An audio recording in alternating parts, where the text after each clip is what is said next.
Did you know that Google personalizes many searches by city and Also Asked is the only tool to access live People Also Asked data at city level? Try for free at alsoasked.com.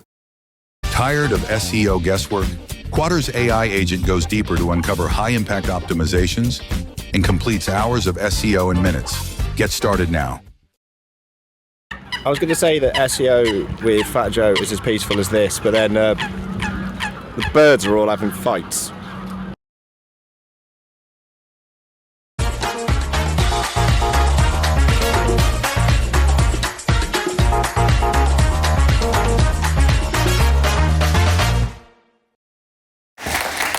Thank you, Sarah. Thank you, everyone. So I'm Nikki Snell, the founder of a PR platform called Pressloft. And before I start with all of my image tips today, I thought I would explain a little bit about why I know so much about which images journalists love to receive. So this is me when I was just about 23. And I just started my first company, which was a PR agency called 0 to 1 PR. And I very soon became incredibly bored and frustrated at the process of getting a lead from a journalist and then curating all the images from my clients that I thought the journalist would want, attaching them to an email, then writing out that product description, the product name, the price, the title, the link, over and over again, sometimes hundreds of times a day. And I just thought there was a better, more efficient way of dealing with journalist requests. So I found a development agency to build me a platform to host my clients' images, that journalists could access those images 24/7 without having to basically contact me. And that was the start of Pressloft. And rolling forwards 20 years now, we've helped over 25,000 businesses, and we've had over 3 million product images downloaded by media in 105 countries. And today we are lucky enough to work with over 1,000 brands. Some of these are here and their PR team. So I've seen so much about what it takes to have good images and how much that can influence how much coverage that you get. So a lot of you here, at the Digital PR Talk today will be pros of some description in PR. So you might be backlink builders, you might be outreach managers, you might be digital PRs. And you will know when you've got that perfect product to PR. And you'll know how to spin it around a news angle or a trend. And you'll know how to time it just right for that journalist lead time. And you might even know the journalist personally. And that is epic. That is like an absolute mountain to climb to get that pitch considered. But that final decision about whether that product is going to go into that article is an aesthetic decision. Does that product image make my article or my publication look fantastic? And we know that because we asked the journalists. So we did a huge media survey recently, and we asked journalists, what matters most when you're choosing which products to feature? And they said that the look and the feel of the image mattered more than the product itself and whether it was a perfect fit for their article.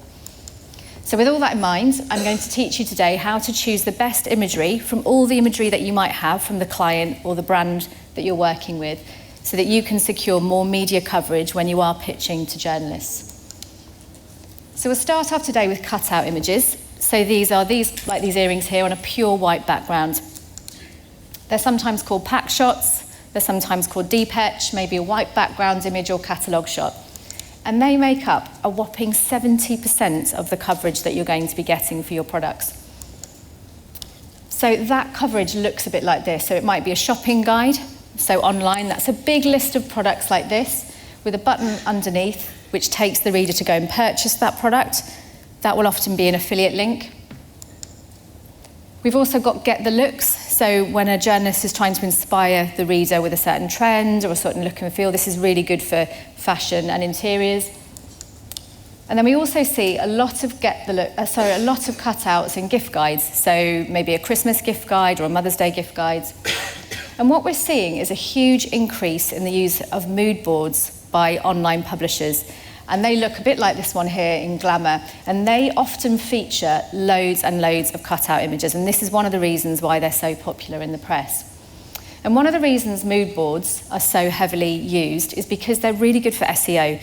It's original imagery, and Google loves original imagery, and that's what publishers are worried about, certainly online publishers.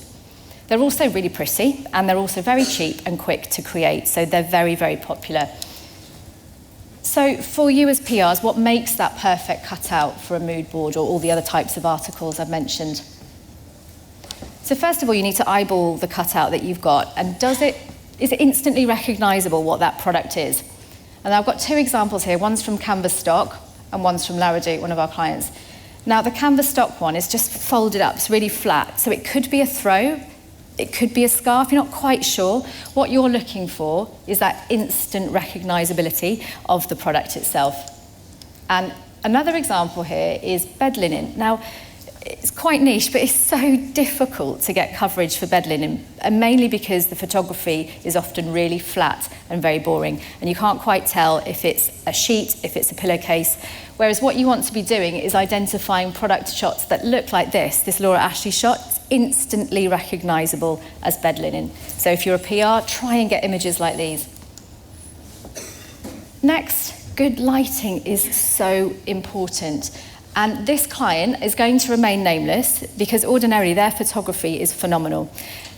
But they uploaded this batch to Pressloft and it got absolutely no media downloads whatsoever. And that's simply because the lighting is so bad. If you look at the top of that cushion there, it's very heavily lit overhead. And on this vase here, you've got these two really strong squares and some in the middle. It's just really bad. So what you want to be doing is identifying really well executed reflections and lighting like these here. Just to give Dartington Crystal a shout out, it's actually really hard to do glass photography, and these work really well in the press. So make sure you're eyeballing those images and making sure those lightings and reflections are good. So next up for cutout imagery, we're looking at the orientation of the shot. We've got two of the same products here. The one on the left is really heavily angled. It's like you're looking down into it. The one on the right is really nice and front-on, so direct or near direct front-on view. And journalists much prefer consistency in their images, cohesive look and feel. It looks much better. It's really nice for the readers to look at. So they're generally looking for images with a front-on view. So again, just make sure you're picking those as the PRs when you have a lead in. Next, with a cutout image, you're looking for a white background. And this Laura Ashley shot is taken from their website, and it's on a grey background, which is okay, but it's not optimal. Journalists can just use a white background image and drop it straight into a shopping guide, drop it straight into a mood board if it's not being overlaid.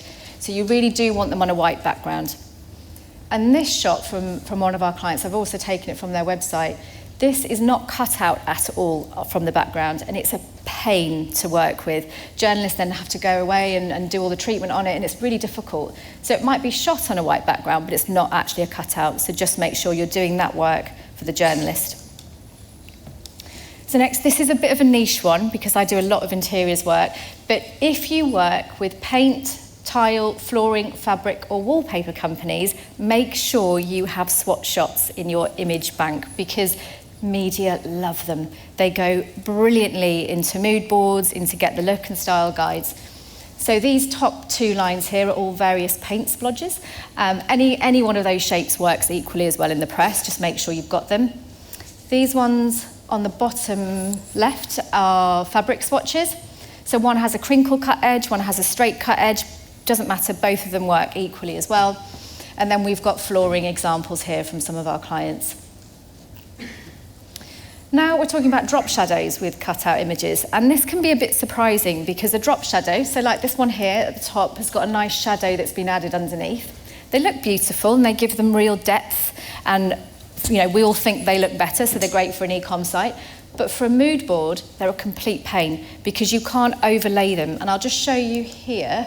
I just mocked this up, so I kept the shadow in, and you can see how you can't overlay it. So if you know that that image is going into a mood board, then make sure you've removed the drop shadow from that. So just to summarise the first section, we've looked at cutouts, and the perfect cutout, like these here, really easy to understand visually, a front-on or near front-on view, cracking lighting, pure white background, and no drop shadow. So the next bulk of the images that you can be choosing are lifestyle images, like these lovely examples here from some of our clients. Now, they're fantastic at conveying atmosphere, they get across your brand identity, they're quite storytelling, aspirational. And from a PR perspective, what's most important is they make that publication or that article look really good and really professional. So journalists absolutely love them, and they can get really big pieces of coverage. So they can get front covers on print, they might get a double-page spread in an online, maybe a digital magazine. And for online publications, they get those nice, visible header images with really good crediting, cracking for SEO. So it's absolutely worth investing in good quality lifestyle imagery. So with that in mind, what makes a great lifestyle image? And every year on Pressloft, we analyse the top performing images, so the ones which have the most media downloads. And every year, without fail, the majority of those top performing images are professionally shot and styled lifestyle images. You will only get really good quality coverage and big coverage if they're professionally shot and styled. So if you do want to invest in PR and you're taking it really seriously as a brand, you need to invest in good quality photography and good quality styling. And I'm going to give a shout out to one of my friends in the audience. I don't know where she is, but she runs a website called InsideStylist.com, and it's an aggregation of all the stylists and photographers that you can choose. It's totally free to use, so if you are looking for stylists, I'd really recommend that. So now, when you're analysing your lifestyle photography, you need to make sure that the product you're PRing is the hero of the shot. So what I want you to do is stare, so go like this, so squint at this one and squint your eyes, and just tell yourself, which is the thing that's jumping out at you the most? So if you squint your eyes, look really stupid.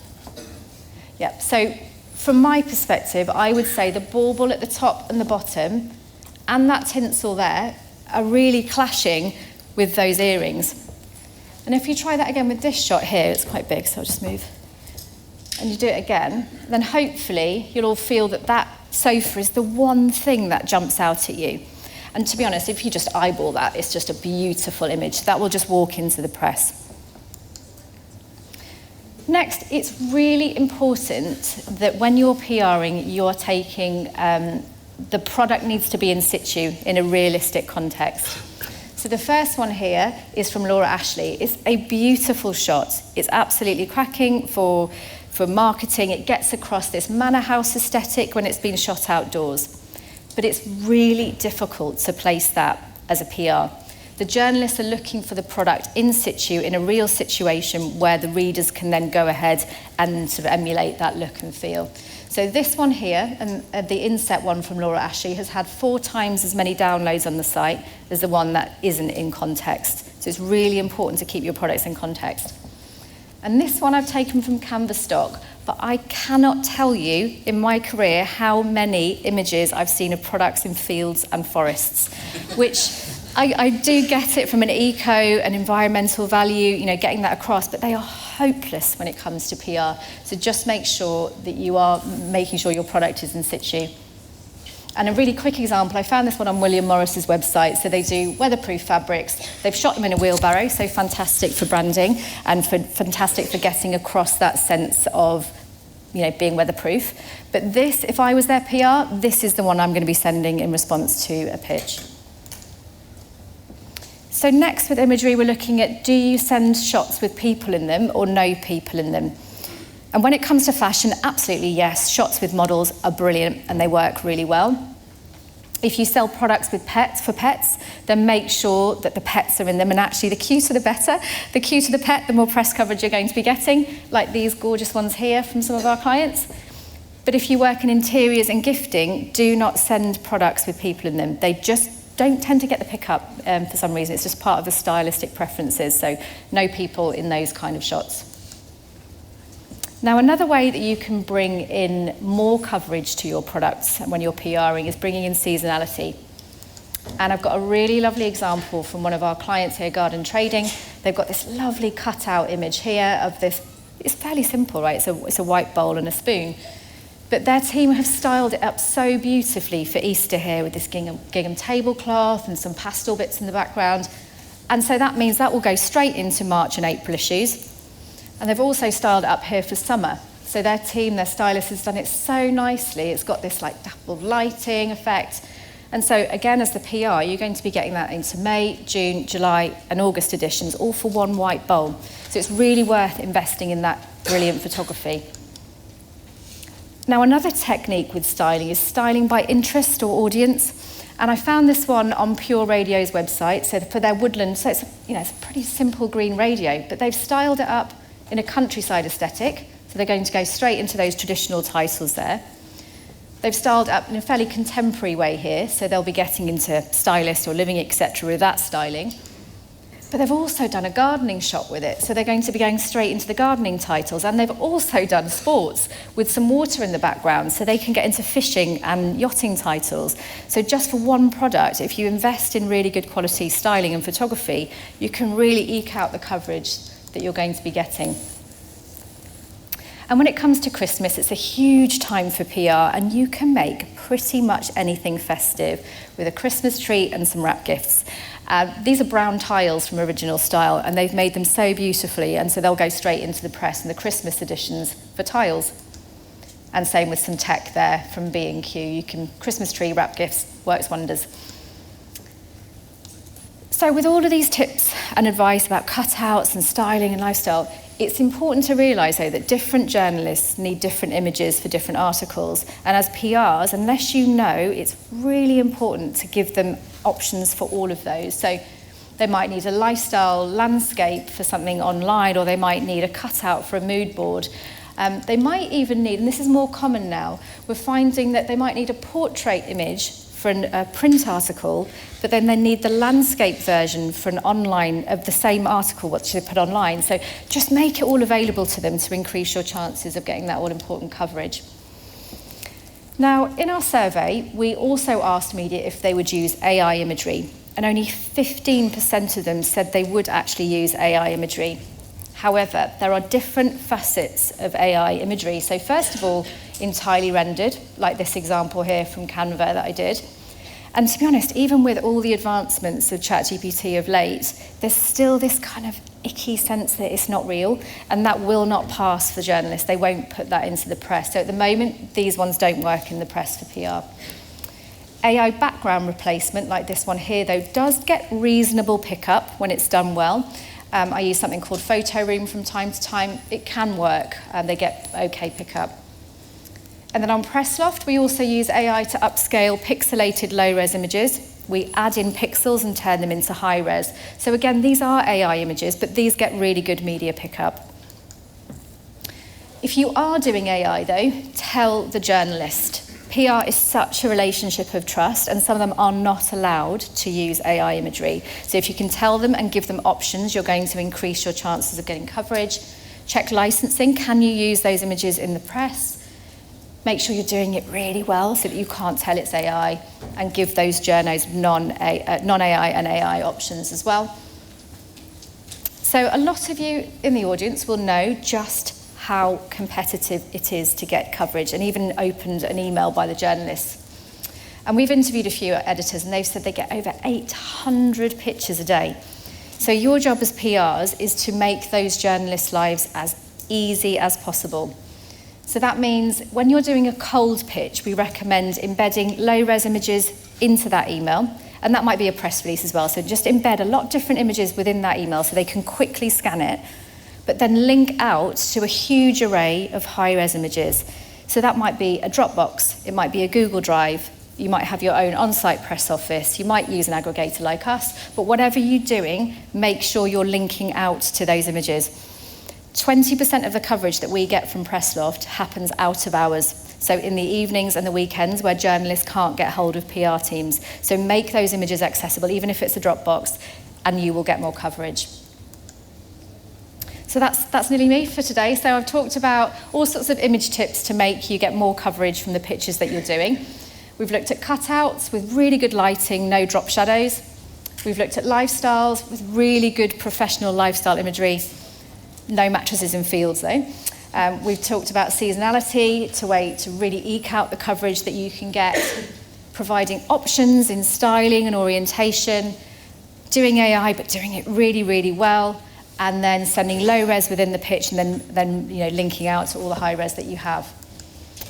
So this is me. So you can sign up to Pressloft for a free 60-day trial using the QR code or pressloft.com. I'm also downstairs on our stand, kind of near the door. So if you do have any image questions at all, I'd be more than happy to help. So thank you.